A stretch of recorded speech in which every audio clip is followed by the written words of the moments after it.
What's up? It's the Shark here, Daymond John, and welcome to my interview series, Advertising and Innovation. And here is where I sit and talk to some of the most strategic thinking and some of the greatest creatives in the advertising agency, and I learn so much from them every single time I get to sit with them. This is brought to you by the London International Awards and the Shark Group. Today I'm getting the chance to sit with the co-founder of Kin, Kwame Taylor Hayford, who is absolutely an amazing person. You're gonna learn so much, but here's what we're gonna talk about: how the internet and COVID has changed the entire advertising game. Keys to work-life balance. I think we all have that question every single day. The rise of e-commerce and so much more. I cannot wait for you to witness this, and I don't know how much I'm gonna learn, but I'm gonna have a pen and a pad and wait till you check this out. Peace.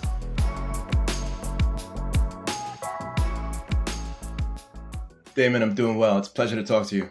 It is a pleasure, man. I wrote down some notes, man, and thank God I got through that intro. It's very exciting, all the things you've done, and congratulations at such a young age to have accomplished all that. It must feel good. It pales in comparisons to your achievements, but Go ahead. So here's what I'm going to do. I wrote down some notes here, and I want to make sure that I get to everything. So, because I know that probably when people like you and I sit, we're going to go off on a tangent. So, for any of the viewers who aren't familiar with your work, can you really break down where you got your start and why did you choose to pursue advertising? I'm happy to. So I started off my career in finance, actually, and found it to be not quite a culture fit. So took an internship at a small agency in Manhattan, and I fell in love. Really enjoyed the work and the people I got to collaborate with, and continued down the path of leading lots of different projects and clients with a heavy focus on new and emerging media. So that's really how I made my career, was leaning heavy into digital and helping, brands like Nike and Apple and a few others with their strategies and with creating campaigns that would help engage people in some of those new mediums. So crazy exciting, been lucky enough to work on lots of incredible projects over the course of my career. And more importantly, I've gotten to collaborate with some massively talented people, that have helped me learn a lot and grow and sort of evolve through my career. We all have that moment that we either decide something is built up from various times where we either decide we're going to do this or we're not going to do that. And that obviously happened in your finance time. You said, I'm not going to do that for whatever reason. But what was the campaign or the moment or something that you said, bang, this is for me? Maybe I'll start with how I knew finance wasn't for me. It was sitting at my desk. At the time I was working with a personal financial advisor, and I was mostly responsible for doing research, and helping find prospects and that sort of thing. And I still remember I was sitting at my desk and I just fell asleep sitting there. I was completely not engaged in the work, not excited about it. And it's not that I couldn't do it. It just wasn't how I wanted to spend my time. So what drew me to advertising, it wasn't one specific moment or campaign. I think it was just a general sense that this was the space I wanted to be in.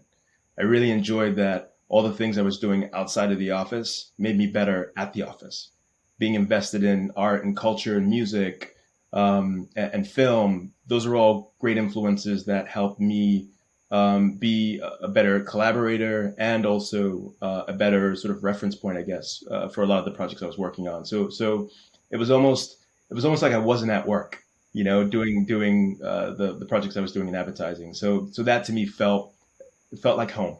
Yeah, it's a theory, and it's the truth, right? You do something every day you love, you never work a day in your life, and people always go, it's a bunch of crap. But the reality is, whatever you consume, you can be the person who is the one making it, right? And as you find people to work with and ideas and things that get you excited, that's where it is. Now, being in the advertising agency is so challenging because you can be too advanced or you can be behind, right? And how have you seen it change over your course of time? And listen, I know you're very accomplished, so I want to kind of just really just feel like, like a couple of sentences of where you think it was and where you think it is today. There's been so much change, and a lot of it was the advent of the internet, and this idea that you're not just messaging out to people, but you're really having a conversation with them. And I think the change has been compounded by everyone's ability to better control the world around them. So you think about what's happening from a media standpoint, you think about what's happening um, culturally. We're all so attuned, and finally we have the technology and the tools to really curate the space that we're in. So I think that's probably been the biggest shift is we're going from, having monologues to having conversations. And those conversations are increasingly being controlled by the people that we're trying to talk to, and I'm speaking from a brand perspective. So I think it puts a lot of pressure on us in advertising to be thoughtful, to be additive, and ultimately to think about what value we can create in people's lives and fill that, and sometimes that's with your product, and sometimes that's with a service that you design or create, and sometimes that's with your message. But there are lots of different ways that you can add value. And I think a lot of brands and some of the more successful brands that you're seeing have figured that out. And but what about now the brands who are really conscious about the pandemic? I mean, because people have shifted. They're still consuming. They're still consuming anything, right? From media to food to whatever. But their habits have shifted. Boom, in 1 year. What are you seeing that is how brands are pivoting to address that shift? I think that's a really important sort of event to pay attention to. So the pandemic, of course, but also the recession and that compounding effect that it's had, in people's lives.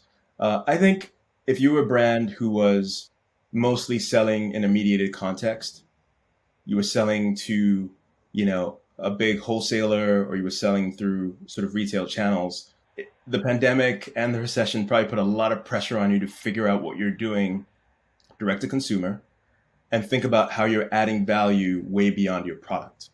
So to me, those are two sort of, themes. I think the first theme is you can't rely on someone else to know the most about your customer and about who you are selling to. That information has to live within your four walls. And within your four walls, you have to think about the different ways that you can leverage that information, and whether that helps you with product innovation, or if that helps you with, figuring out a really smart content strategy that helps you elevate your brand, above someone else's. I think those two pieces are really important. And then e-commerce. I think it's an essential piece of any business, and I think it's becoming an increasingly important piece of most businesses. You need to figure out what you're doing to reach consumers. You need to figure out how you are, monetizing that interaction that you have with them. And like I said before, you need to figure out how you're having value, or adding value while you're doing all that. And this is I don't think there's a right answer or a wrong answer for this. As we see things opening up and see, hopefully the pandemic, losing a little bit of its fight and steam it has. In moving forward with your communication out there, do you address the pandemic at all? Do you say, no, you know what? It's time to be good, and we got enough worrying. So what do you do as a advertiser or marketer in that area? And I know there's no right answer to that.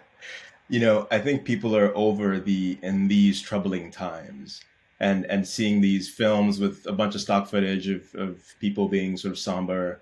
But I also feel there's a reality to the fact that when you've gone through something that's hugely traumatic, you tend to live in that space a little bit, So even though things are reopening and the vaccinations are out there, and generally it's a lot safer to be out in the world than it used to be, we have to acknowledge that people emotionally aren't quite ready to make that leap, and we have to help, with a few breadcrumbs that make them feel comfortable and confident in making that pivot or making that evolution. I do think that there's no return to how things were. I think we are in a net new world. So acknowledging that, embracing that, and figuring out what your brand has to say and what value your brand has to add in that world, I think is going to be key. And like I said before, increasingly from my perspective, it's a lot more about manifesting your values and your purpose in the world. And it has to go way beyond the product that you sell. Yeah, I think so. I think it should be, a kind of like a little mention, but not almost kind of like, yeah, we know what happened last year. Let's get it popping.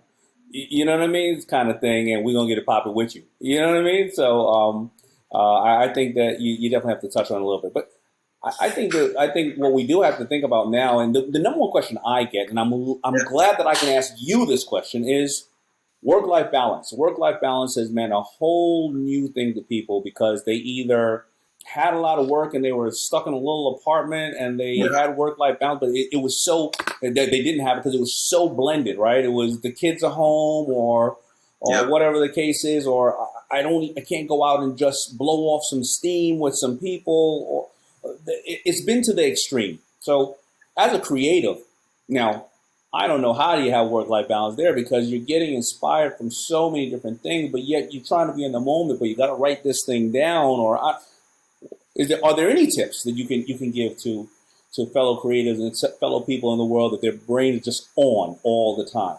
Daymond, I feel like I've been living at work just like everybody else. It's been intense, but to be honest, I do think there's, at least for me, been a huge silver lining, and this is going to bridge to a question I was excited to ask you. I feel prior to the pandemic, I was extremely busy, and I was on a plane 3 weeks out of the month. I was mostly gone, so it's been really nice to be at home and to be with family. And I'm a new dad, and it's been awesome to spend this amount of time with this young human being that I'm responsible for. So I was curious to get your take on just the work-life balance and how you've managed it, because you're at an entirely different scale in terms of your responsibilities and obligations. Yeah, hey, listen, I have a couple of thoughts about it. So, first of all, I think that in life there's only two things you can ever control: the lens that you look at something through and the action you take, right?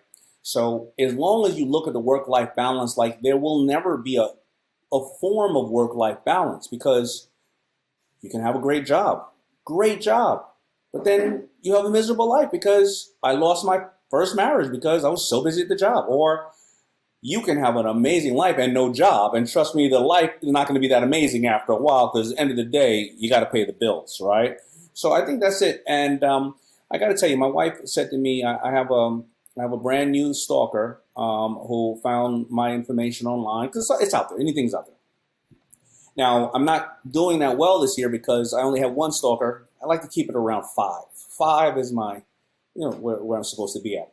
My wife says to me, how did they find out where we live and sending letters? Or no, they found numbers. They text me, her mother, everybody. She said, this doesn't happen to other celebrities or notable people. She said, call some more people. I called up Pitbull.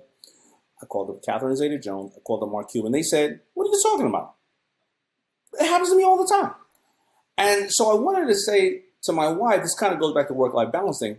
There's no, today you've officially become a celebrity, and here's what you get with your celebrity package. You get your name and everything hidden. You get this, you get this, you get. There's no, when you get your diploma, today you are now officially successful in any job you want with this diploma. When you get married, you think it goes, today you officially happy for the rest of your life. There is nothing like that. So if you think of work-life balance as something I have to constantly work on, because I don't get to this point where it's just boom, boom, boom, and you having a 10-month-old, I got to tell you, kids don't care about your schedule. They really don't care about your schedule. I figured out the hard way.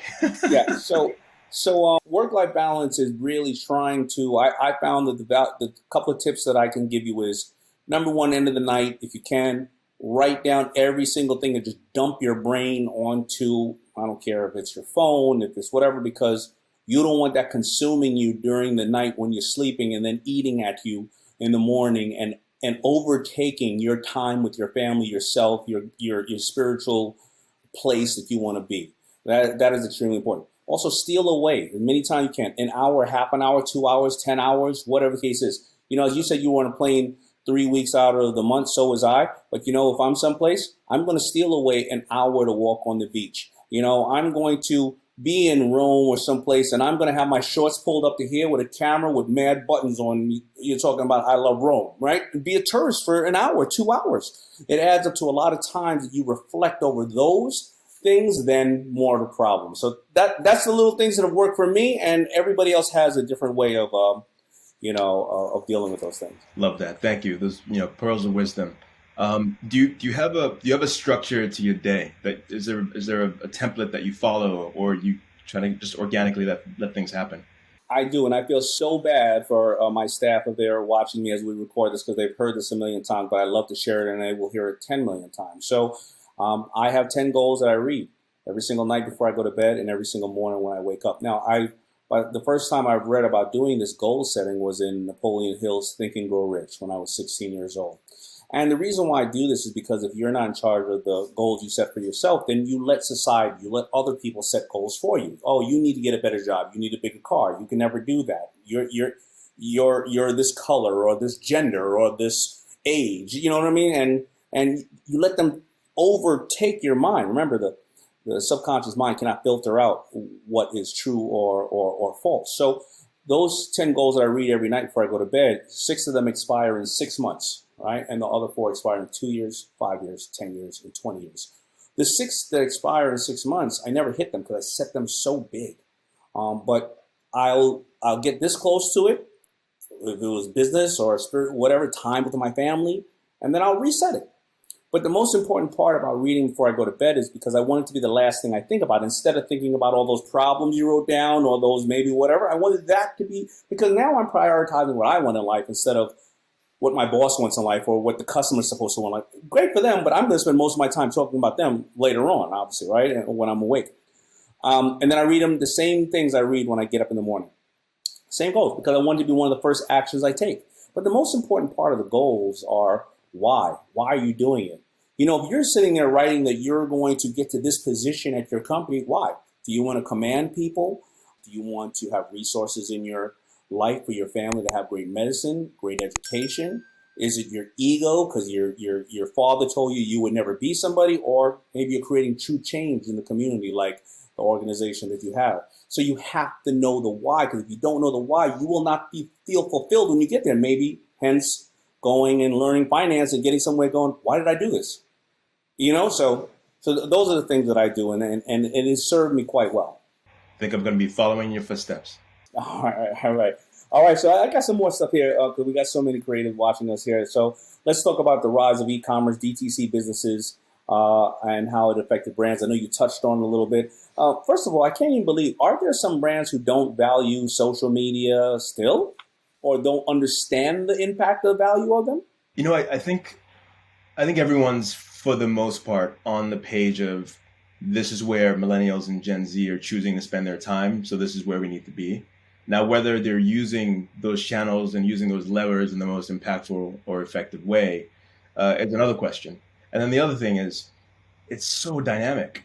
You know, it's changing all the time. It used to be Instagram, and now TikTok's got the juice. You know, and next week it'll be Clubhouse.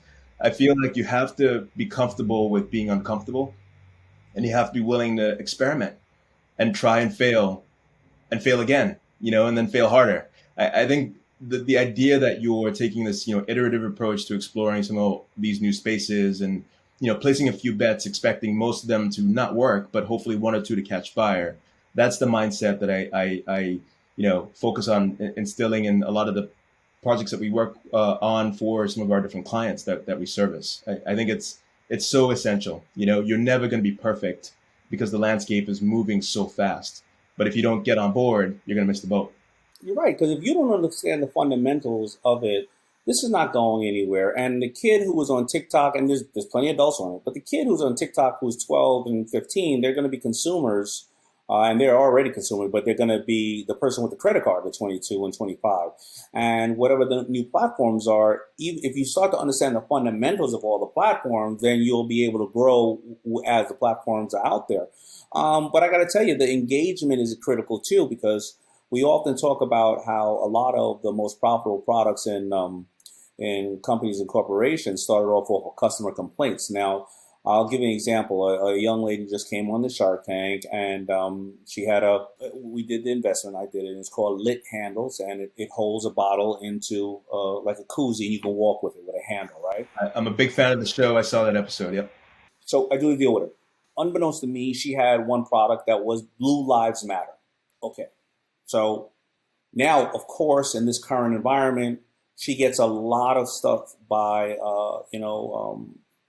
people of color saying how dare a shark do a deal with this person? And she didn't mean anything, and I haven't gotten into more detail of maybe her family is there, and it doesn't matter, that doesn't mean that there are not officers that protect us that are of color. Blue lives matter, right? So she said, what do I do? Do I delete these comments? I said, no. You talk to them and say, I actually appreciate that, and I didn't realize that, and I'm going to put out other product. Black lives matter, all lives matter, Asian lives matter, whatever you want, because it's an education. We're growing together, and the customer will feel embraced. I always like to say, never become the thing that you're fighting against, right? And I believe that engagement is important. And if you're not on social media, with it and understanding and engaging, well, you have no idea what people are saying. When FUBU, we were starting to bring FUBU back a little bit, we hashtag FUBU, and you can't have thin skin. When you hashtag it, you don't see who just likes you. You see the conversation of the ones that hate you, right? So listen, before I start saying buy FUBU, buy FUBU, buy FUBU, well, I noticed the three things were, they wear baggy jeans. That's not me anymore. And, the stuff it looks so crappy, the designs, and the other one, they sold the company. All right, so before you start spending into the curve, number one, we've been making slim jeans in Europe for day one, but it just happens that the kids over here wanted more of that, but it's available. Number two is we haven't put product out heavily in the last 8 years, so what you're seeing is either counterfeit or old. And number three, we didn't sell it. We started to see the conversation change, but we would not have known that if we just threw it on a rack or put it online and see that people either didn't buy it. We wouldn't know why. Exactly. And that's a mindset shift. You understand the power of the conversation that you can have. So you went out there, you're paying attention to what people are saying, you're responding, you're being a modern marketer, in that context. I think a lot of people are still in their ivory tower broadcasting their message out there and trying to control everything. But that's just not the conversation that we're in anymore. The world has changed. I want to touch on what you said earlier about the Blue Lives Matter sort of koozie. I think there's something I've noticed, which is most people are coming around to the fact that these issues don't exist in neat, tidy little boxes. They're very intersectional, and they're not mutually exclusive. You can care about the police and care about Black Lives Matter and care about our communities. You don't have to align yourself with just one perspective, because these issues are nuanced and they are often quite complicated, and all of them can be true. Listen, people are people. My mother has said some brilliant things, and my mother has said some things that I don't agree with. It's okay, right? So whether it's a political party, whether it's about a pandemic, whether it's your friends, your family, an issue, you should be picking out the things that you value.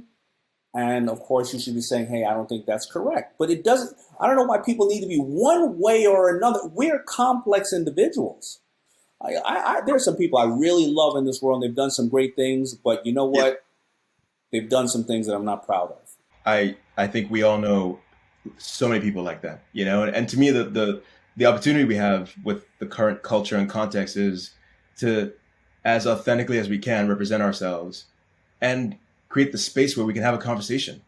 Because I think what's happening now is it's really hard for you to know how anyone truly feels, because a lot of people don't want to share. They're afraid the woke mob is going to get them. And so you don't have an opportunity to actually change anyone's mind or change the perspective, because you don't know how they feel. So, I'm hopeful that as we move forward, we're creating a little bit more space for that positive conflict that can lead to some change. We can walk and chew bubblegum at the same time, and we can be in various different places, and we can disagree about this. I mean, so many friends of ours, we disagree, and then we love each other to death on this. It is what it is. Why don't we talk a little bit about this though? I mean, the big question is always, oh my God, is retail dead? What is retail? Da da da da da da. I like to say that you want to give people in retail, you want to give them an experience that they may not have at home. So being somebody who's from the clothing industry, my best example is if I had a retail store right now, clothing store, I'm putting a runway in there. I want you and all your little friends to take pictures on the runway. Of course, there's going to be great branding around it, and send it to your 10 followers or your million followers. I keep telling everybody, if I had Macy's, the most largest department store in the world, in the greatest city in the world, as far as I care, I would have cameras in there like the Truman Show, because I want people all around the world to say, what are the most fashionable people in the world wearing in there? And have people trying them on and doing their thing in every, not dressing room, of course, obviously, when they get out there, boom, boom, boom, boom, and lights. I mean, these are the things that I'm thinking about, but what are you seeing about retail? Because then all of a sudden, we lock in the person's name, who they are, and then when they go, wherever they go, remember, there's only 3 ways to deal with a customer, right? Acquire a new one, upsell a current one, or make one buy more frequently. Now we can supersize everybody's fries when they go home, right? But what are you thinking, and what are you seeing out there? I think you captured the paradigm shift from sales per square foot to experience per square foot perfectly. I like that. I'm going to use that on Shark Tank, and I'm not giving you any credit. I'm gonna call lawyers on you, Damon. I think that's the change, right?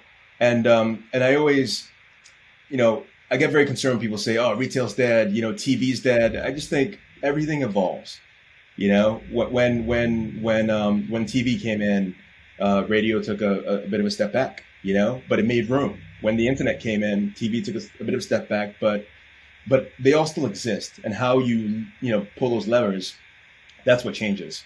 So from my perspective, and as someone who used to have a brick and mortar store, so August Market, the business that started with my wife, we had a retail location, and of course we sold online. Due to the pandemic, we didn't renew our lease, so that retail business has now gone away, and we're exclusively online, at least for the next few years, while we see what this pandemic does and how the economy recovers. It's so important for us to then think holistically about how we're servicing people. So you mentioned it before. We have their information, they're customers of ours, they're following us on social media. How do we build on top of that? How do we create interesting content that they can lean into? How do we personalize their experience? How do we pick up the phone and call them and say, hey, we've got some new products. We saw you bought these 5 things last week. We've got these 10 things that came in. So it's a little bit more like high touch, a little bit more personalized. There's so many different things that you can do. You mentioned, creating sort of events and experiential. That's an interesting avenue to explore too. So you can take the assets that you have and sort of rearrange them on the board. But I think the idea that something is going to die, completely, for that to happen, it's going to take years, first of all. And secondly, you have an opportunity to give it a second life just by rethinking your strategy and approach. Absolutely. I think people want to go out and they want to experience things. So, all right, now let's talk about working virtually, and we're getting all back into the offices, but you're dealing with creatives. Now, I've learned to work with creatives. I have to get creative in working with creatives. When my brand was super hot and we needed to crank out a lot of different, elements and all that stuff, I remember having a conversation with this guy who was brilliant. And I moved him into the office, I moved him into this room and whatever the case is, and he just was not coming up with stuff. And I said, man, what do you need, man? I said, you need more days off? I said, no. I said, you need a raise? And he just was not doing anything for like about a month. And he said, I can asking you what I've been asking for what I need. I said, what is it? He says, I need a window in my office. That's all I've asked for. I don't want more money. I said, what do you mean a window? He said, I need a window. He had a block when he was just in a room. It was like a cell. And I understood that after that, because when we put him in a room with a window, he was cranking. So after that, we made sure that every creative had a window, right? And every programmer had no windows, because they wanted to be, whatever, in their pajamas for 3 days straight. No problem. Because remember, everybody's your customer, right? Whether it is your boss, your wife, the person who works for you, your end customer, everybody's your customer.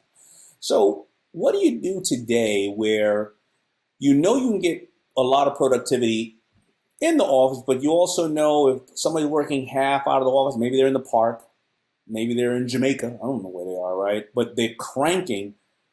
What do people do now when we're thinking about this new world of potentially working virtually, not working virtually? What are you thinking or seeing or hearing? And again, no right answer. None of us have the right answer for all this. I think it's really interesting as a question, but it's also something that I thought a lot about when we launched my company, Kin. We wanted to embrace what we were seeing as a bit of a movement that was happening in advertising. People wanted to have kind of variety in the kinds of clients that they worked on and the kinds of projects that they, got engaged in. People wanted to have flexibility in terms of how they worked, when they worked, and where they worked.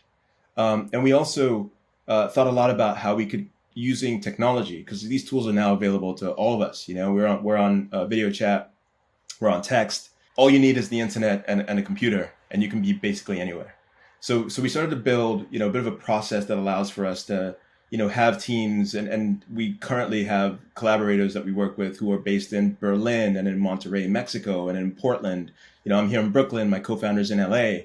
The idea of being in a physical office space and that's the only way you can get things done, I think is very passé, and I think the pandemic has proved it. I would argue productivity probably went up given, what's happened with COVID, with people working at home. In terms of creative, I feel really fortunate. I've gone over my career to work in a ton of very creative companies, prior to starting my own. I try to take the principles that, felt really salient and build them into the model that we're developing at Kin. So we've built a space where people are very comfortable and confident being themselves and being their full selves, speaking about, sharing, debating issues that they care about personally and professionally. We've taken a very curated approach to how we match people with projects. So yes, you may be an art director, designer, or a copywriter, but if you're not into sports, you're not going to work on an Adidas brief. It just doesn't make sense for you, So we've figured out an approach to create that alignment. And then, Daymond, I think the thing that I've learned is you've got to be comfortable with failure. I touched on it before. I think it takes a lot of no's to get to a yes in terms of pitching and presenting creative ideas, because it's super subjective, So we have created a space where people aren't afraid to put that silly thing on the wall or, email a PDF of things that people would think were nuts, because within that, there's often a nugget. And if you can protect it, and if you can, almost like a piece of coal that becomes a diamond, you're able to kind of carve away at it and very carefully build it into a concept that could be transformational if it gets out in the world. You just have to be able to protect it. So maybe the last thing, and I think you did this beautifully with your creative, you got to listen. You got to listen, because everyone's different. And the setup that you might need for one person will be completely different than another. But if you can create a space that is open and accepting of different people and different ways of working, you're going to have a ton of success building a thriving creative culture. Yeah, I want to elaborate a little bit on that too, because not only in the creative world, when I have gotten doors slammed in my face, which was 99.9 times, the first thing I did was look inside myself and say, where did I fall short? Did I not communicate the right way? Did I not add value? Was that person not in the right space at the time? Did they tell me no forever? Or did they basically say, they say a no is an absolute maybe, right? So I had to figure that inside. And then when I do feel that people are challenged in communicating, what a lot of people go is, well, I told everybody that would work. I know, but we all have ideas, and there's 7.8 million people on the planet. We all have ideas, right? We all have 3, 5, 20 of them a day. But did you put a bow on it? Did you package it so people could get it, right? Because there's a lot of people who get offended. Well, y'all didn't listen to me, but y'all listen to Sarah, or y'all listen to whatever. They brought a lot of stuff with it, and they also hacked themselves and said, I think the best thing about when you hear the greatest orators in the world, like Obama, he'll take the question out of the room. He'll say, we're going to do this. However, most of you will say that it's not going to work because of this. So you already just took the question out of the room, because other than that, people are sitting there like, here we go. Right. And so when you take that out of the room and you leave an opening for more quality questions, it gets you higher up the level of to be accepted, or, at least then you left it all in the field. I was nodding when you shared that anecdote about Obama. I think he plays, 3D chess is how I describe it. I think thinks very kind of holistically about a challenge and then articulates it in the most beautiful way. Absolutely, absolutely. So I got 2 more questions for you. One would be, what do you see the tools or the tools that people are using and growing within your industry? Because I love investments where we may not have all the answers, and I need to know I like you personally. We agree on a lot of things, and we don't agree, but we agree to disagree. But we're growing collectively. I don't care if it's my financial advisor. If I've had one for 20 years, but I come to him now and say, hey man, what is this thing with NFTs? What's crypto? Where's sports card going? Should I get into REITs? And he go, I don't know. Well, then you're not growing with me. I might as well go to somebody, because I am going to go to somebody else and say, do you know? And they're going to go, I don't have all the answers, but I'll come back with some answers and I'll come back with some information. At least I know we're collectively growing and we're testing each other. We grow together. And I think that that's how people grow in industries. What are the tools you're seeing that people should be on right now in your industry? I'll maybe talk about one paradigm shift that I've been tracking sort of loosely, and I don't know that it's imminent, but I think it's in the very near future. You remember a couple of years ago when you were trying to reach someone, very often you called a place. You would call their mom's house, you would call their school, but now you call a person. And that shift was facilitated by, these amazing smartphones that we all have in our pockets, and they allow you to do so much in sort of a tight, neat package.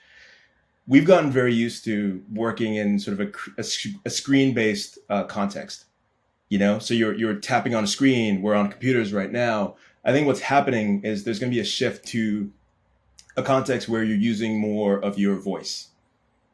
And you're speaking to the devices, you're speaking to the spaces around you, and they are intelligent enough to understand and to respond in a way that is very accurate to your intention. So I think one of the big shifts that I'm tracking is just the advent of voice and, your Siris, your Alexas, how that technology is going to evolve and be embedded almost everywhere. So if you're a brand, if you're a marketer, you need to start thinking about how your brand becomes one of those voices, or how it lives in that space. How do you translate what you've been doing from a visual and sort of a screen-based context into a world where people are listening and hearing, and they're doing that as they're on the go, as they're doing other things. They're kind of multitasking. How does your brand add value and gain people's attention and interest in that sort of way? That's kind of where my head's at. I think the second thing is, we're going to be living with a lot of digital information overlaid in our physical world. You're starting to see it already with the advent of augmented reality and mixed reality. It's, to me, just a very natural leap, And what's going to become important is what terminals allow you to access that information. Is that your glasses? Is it a phone-like device? Is it something that's embedded in your body? I think long term, that's where we're headed. So starting to lay the breadcrumbs and figure out how you build not just technologically to engage in that sort of a world, but also creatively. I think that's the big shift that I feel we're going to be seeing everyone move to in the next couple of years. I mean, I think if you look at the stats, where I'm not sure exactly what it was, but it was, I think, 60% of communications, body language, something like 20% or 30% was how you say it, and 10% is what you said. So you're basically saying we are extracting the part of how you say it instead of in this text form. And the other flip side is where you really took it was Minority Report, when he's running through and it's just hi John, and there was all kind of crap going at him. So I couldn't agree more. I think my last closing is, you as somebody who's been in the industry from, starting from the bottom, working your way up to where you are today. What would you say to that person who is, whether they're 25, whether they're 30, they really love this industry, they're excited about it, they're not afraid with change because they are the change. What would you say to those group of people right now who are just looking at you saying, man, he's excited about it still. He's still going hard. He's been there, and where is he going? What would you say to them right now? It's a great question. Honestly, I would tell them to trust your power. I think it's important to believe in yourself and trust in what you know intuitively. And I say that because I think a lot of your instinct is to try to be like someone else, or try to emulate what you've seen. And I think it's harder when you are often the only person in the room that looks like you, or you're working in an industry where the path forward for you isn't super obvious. To me, it's know that you have value, know that you have, built within you everything that you need to have success. And if you choose to do the hard work and hustle and persevere and fail a lot and fail some more and not lose any enthusiasm as you, go through that journey, you're going to be able to accomplish the goals that you have in mind, and hopefully you'll find fulfillment at the end of that. Because, and I think you said this beautifully before, Daymond, you have to know your why. And you have to stay true to that, because there are lots of things that are going to come into your path and try to knock you off that course. But yeah, I think that's what I would say, And then I also say, stop changing it so fast so we can keep up. Yeah, so I love the way you said it, like stay the course and who you are. You got to remember, if everybody agrees with you, you have the lowest common denominator. And when I got turned down by so many different people about FUBU, I said to myself, well, or somebody didn't want to deal with me, they wouldn't necessarily say because I'm a man of color or whatever the case is. I go, well, listen, if they knew so well, I wouldn't be here anyway. So I kept knocking on more doors. And I always tell the story of when I first came out, I didn't look for distribution from company 1, 2, 3, 4, and 5. I looked for company 40 who wanted to be 1, 2, 3, 4, and 5. Because if you keep going down, you're going to find somebody who's going to say, man, where have you been in my life? So whether they are not understanding your views because you're a digital native and they're not, you're of color, your sexual preference, your gender, whatever the case is, you're going to find somebody who says, you're the yin to my yang. I knew I needed something. I had all this in place, but I knew I needed something, and you got it. And again, remember, like we said, whether it be judging somebody one way holistically or not, don't just jump to that person. Just keep your day job. Slowly start visiting. It's that work-life balance. Start pivoting other places simultaneously. Yeah. You got to keep the lights on, but keep reaching out to different people. And you're going to end up finding, you're going to kiss a lot of frogs, but you're going to end up finding, that person. Work the side hustle till it can become the main hustle. That's right. Yeah. Maybe just one question for you, Damon, if you have a minute. I just wanted to get some insights from you because, you're of course incredibly successful, but also someone who is investing in other people's success. What got you inspired about being an investor, and what have you learned that I'm not going to read on the internet somewhere about how to have success doing that? Well, I took my inventory. Right? What was my inventory? My inventory, was I a great designer? It's really not hard to put a big 05 and a FUBU on every color shirt. I was not a great designer. I was a great marketer. But how was I a great marketer? Did I come up with a creative campaign? No. I used other vehicles. What were the vehicles? Well, rappers had videos that needed to be out, and now this entity, whether Universal or Sony, whatever, was going to pump this out. And if I got a couple of dollars and I know the rapper's well enough, I'm going to put it on them instead of having to wait for a campaign to be unveiled or whatever the case is. And I'm going to keep doing that. So I realized that as FUBU started to slow down, I would then try with Ted Baker and my other brands. And then finally Coogee took off. And then I realized that, well, why do I always have to, I don't want to be egotistical. Why do I got to always come up with the idea? There's got to be another younger Daymond John who's smarter than me with a newer idea, and they need my distribution and or marketing platform. So let me do that. So again, I was trying to work smart instead of hard, and that's where I came up with the investments, and I failed at several of them at first, but I knew that other people were chronic investors, right?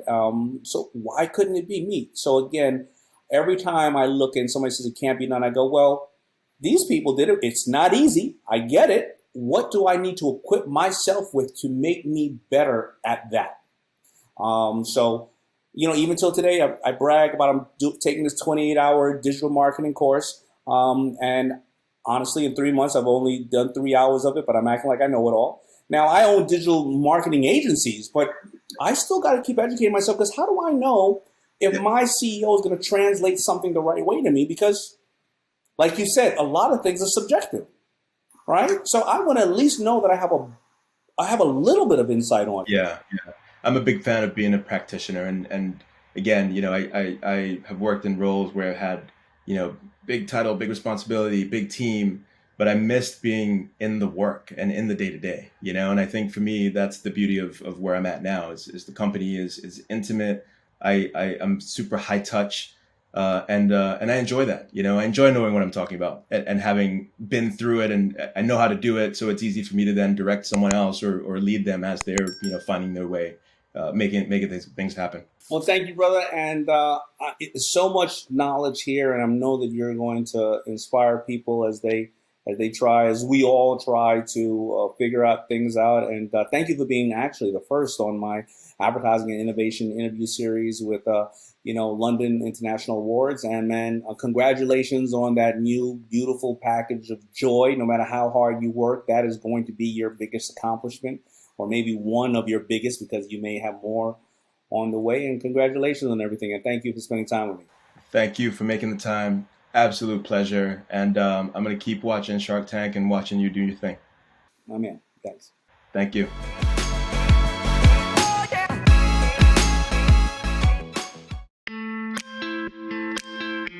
What's up? Now, it's the Shark Daymond John here, and if you're already here, I already know you're dedicated to bettering yourself and learning as much as you can. To learn even more, subscribe to my channel and make sure that you don't miss any of these valuable videos, and I will see you next time.